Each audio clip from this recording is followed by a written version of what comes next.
continuación hará uso de la voz hasta por 10 minutos el doctor Carlos Fernández del Castillo Sánchez, director del Centro Mexicano de Ginecología y Obstetricia.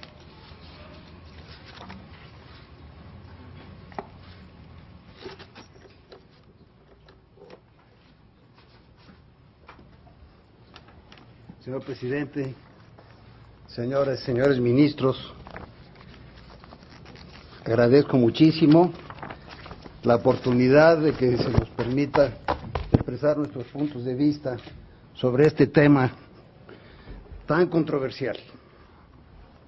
Como todos sabemos, cada individuo de la especie humana comienza a existir a partir de una sola célula hasta alcanzar unos 4,000 millones de células, 4 billones de células, con el mismo código genético que conforma los tejidos sólidos del cuerpo humano, además de los miles de millones de células sanguíneas en la edad adulta.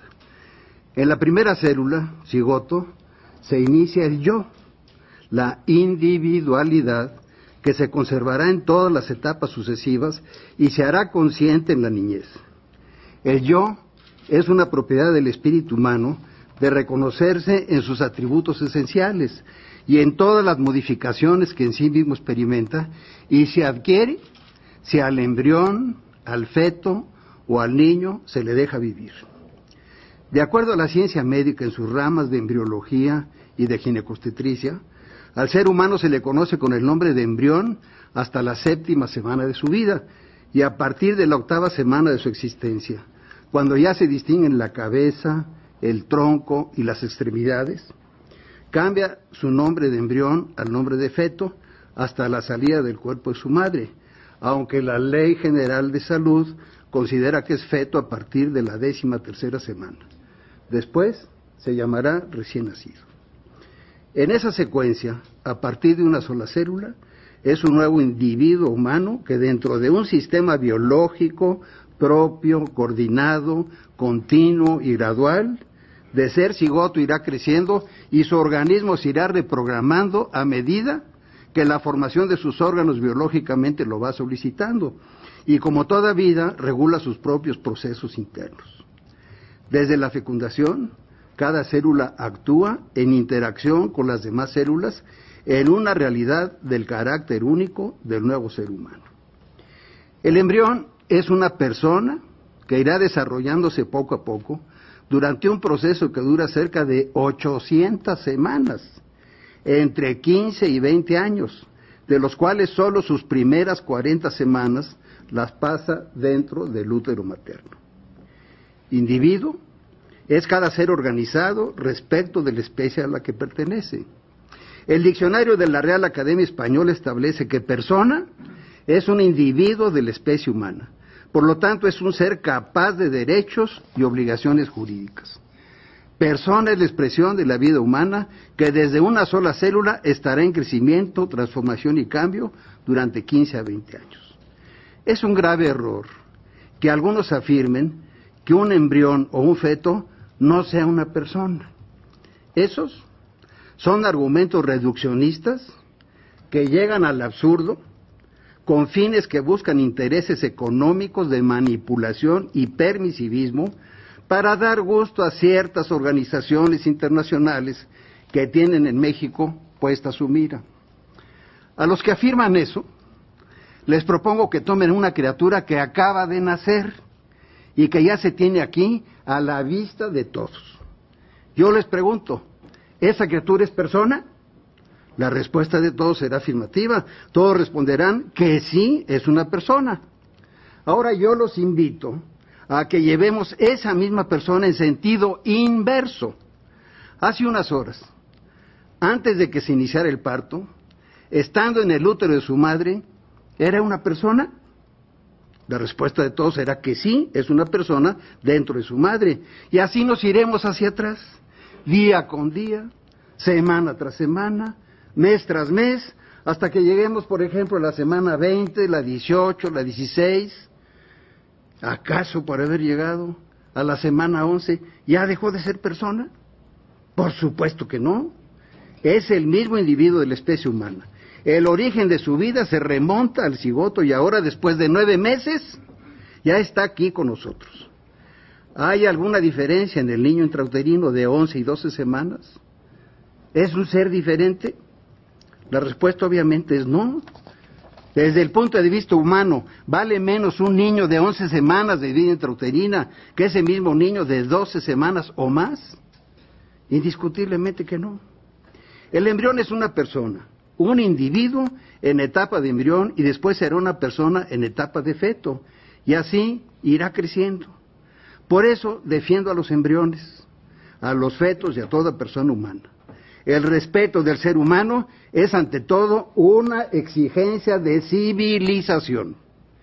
He visto con equipos de ultrasonido lo que es la vida humana desde la 3ª o 4ª semana de su existencia y he sentido en mis manos la vida de miles de niños desde las 12 semanas o más de su existencia. En la especialidad de ginecología y obstetricia que ejerzo desde hace 53 años, he atendido más de 30,000 partos. Me he pasado casi la mitad de mi vida dentro de los quirófanos, defendiendo, cuidando y curando la salud de la vida de las madres y de sus hijos desde su etapa de embrión. Los médicos estamos obligados siempre a defender la vida y la salud. Nunca estaré de acuerdo que por una votación legislativa se apruebe interrumpir la vida de embriones y fetos humanos porque no son deseados. Comprendo lo que es un embarazo no deseado. Lo he vivido miles de veces a través de las numerosas pacientes embarazadas que he atendido en muchos años que llevo de médico. La experiencia personal me ha enseñado que cuando una mujer se encuentra en esas circunstancias y que está considerando provocarse un aborto, porque se trata de un embarazo no deseado, si esta mamá recibe una explicación del valor de la vida de su embrión o feto, desiste y busca otra solución, pero abandona la idea de que alguien mate a su hijo mediante el aborto. Por el eufemismo que se utiliza, percibo la clara manipulación de términos con la frase interrupción legal del embarazo. Es diferente que a una mujer se le diga, le voy o le vamos a interrumpir legalmente su embarazo, a que se le diga, le voy o le vamos a matar a su hijo no deseado con autorización de la ley. Lo mismo ocurre con las instituciones y en última instancia con el cirujano, que dice, voy a interrumpir legalmente un embarazo o voy a hacer un legrado, a que diga, por ser indeseable, con autorización de la ley, voy a matar a un embrión o a un feto de menos de 12 semanas. Se nos ha proporcionado información oficial que expresa que en este primer año acudieron a instituciones médicas del gobierno del Distrito Federal 11,500 mujeres para solicitar la interrupción de su embarazo, y de ellas 3,724 desistieron, lo que es el 32%.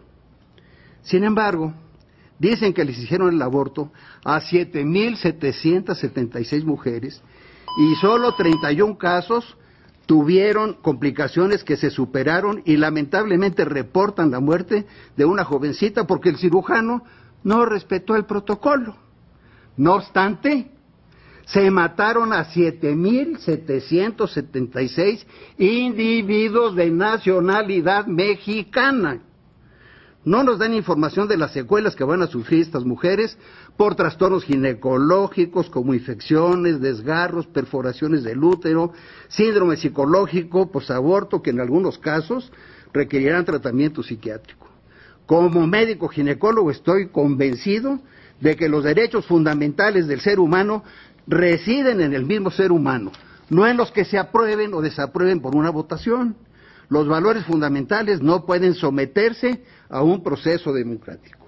El decir y considerar que la vida humana de un ser humano antes de las 12 semanas no es persona humana, que es una cosa o que no vale nada, es un absurdo más grave y la absoluta injusticia.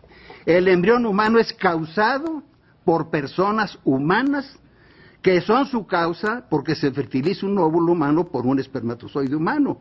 Aquí se aplica el principio lógico del raciocinio jurídico que establece que la causa de la causa es la causa de lo causado. Defiendo a los embriones porque defiendo a la humanidad. El futuro de nuestra patria y de la humanidad nos contempla implacable. ¿Qué será de México si se continúa convirtiendo en legal y permisible lo que siempre ha sido delito? ¿Cuáles otros delitos ya están en lista de espera para ser aprobados legalmente? La autorización del aborto no debe continuar por las graves consecuencias que tendrá al atentar contra la propia especie. Yo sigo confiando en que en mi país hay una Suprema Corte de Justicia que defenderá el derecho a la vida y demás derechos humanos que de suyo tienen los embriones y los fetos porque son humanos. Muchas gracias. Gracias, doctor Fernández del Castillo.